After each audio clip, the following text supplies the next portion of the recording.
Hi everybody, this is Steve, D9 Games. I wanted to bring you the final chapter of the Timbersprout 5 campaign. This lasted a year or so, and this was the wrap up. So if you remember last time, the Timbersprout 5 went up and into the north, into the very high mana Fae wooded area where they were being attacked by fairy folk. They were being attacked by Fae creatures who they later found out were mind controlled. And they believed they were mind controlled by an orb that they found. And they wanted to get that out of there, back to Timbersprout, and see if Ezra and Isabel could make heads or tails of it so they could destroy it possibly, but definitely to protect the Fae. So last time, you'll remember, Ruppert was nearly one shot because he hesitated to give the green dragon this orb, the dragon who had tracked them and knew there was a power coming from the group. And no shadow of a doubt, it was coming from the orb, and the dragon insisted on it. Ruppert hesitated, nearly one shot by the breath weapon, but survived, obviously, to live another day. They eventually gave the dragon the orb, and the dragon made off with it. So they regrouped back in Timbersprout, spent a couple of off seasons to strengthen skill and regroup. They were able to rally the troops, continuing to defend Timbersprout. They decided to put an end to this orb because reports had been coming through that more Fae folk and fairy folk were being mind controlled, and there was reports of similar activity. So they knew that now either the dragon was responsible for it or this orb got into the hands of someone else. So they track the dragon back into the northeast, which is the swamplands, and they managed to find a lair, which is the scene we have here. And as they come in, the dragon initially was not there, but had almost predicted their arrival. Maybe he was sensing or smelling that they were coming in.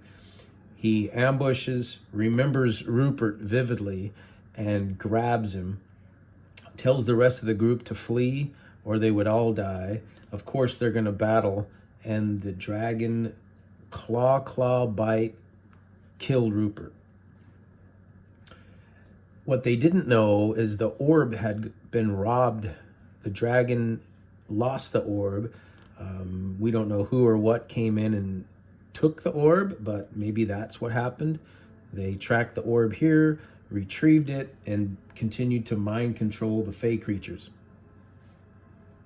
So the dragon kills Ruppert. Of course, the Timbersprout 5, the other 4, plus Ezra and Isabel, battle on. It's a deadly battle, but they kill the beast, and no sign of the orb. Many of the creatures with the beast, though, had been serving the beast. Some of them died, some of them fled. This lair was deserted, and the Timbersprout 5 made their way back home. Of course, to hold a memorial for Ruppert, erecting a monument in the tavern to remember him. And the Timbersprout 4 now continued to mentor and become elders of Timbersprout. So that was the end of the campaign. Ruppert dies. Sam goes on to work with and build relations with the clan of Dark Elves that he'd worked with before. He learns more about his cursed blade.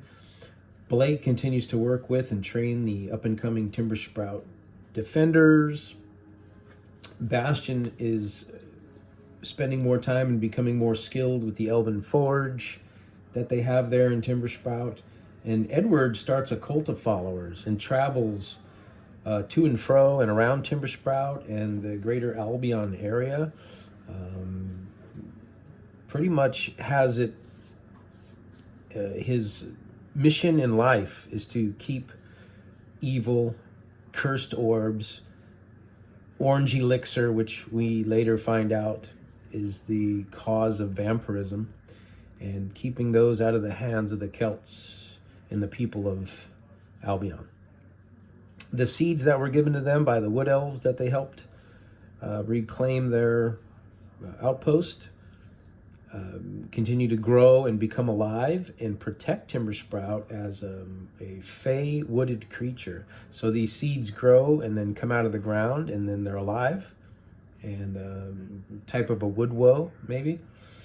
And that's it for Timbersprout 5. So they finished the campaign, they killed the beast, they did not retrieve the orb. So there's still some mystery to going into the second book of this campaign. This was the end of the Timbersprout 5 campaign. So we retired our characters, drew up some new ones, fresh, low level, headed off into the west to a place that they founded from scratch. They later named Wormwood. So I'm not sure, I'll have to check my notes, but I think they were the Wormwood's finest, and it was 5, maybe 6 more player characters, 2.5, 3 days journey west, more toward the coast of Albion. And then, of course, the Celtic Sea, and across the sea, Ireland. So that's where most of the elves remain. And this was the end of Timbersprout 5. So, hope you liked the campaign. We had a blast using the Enlightened system.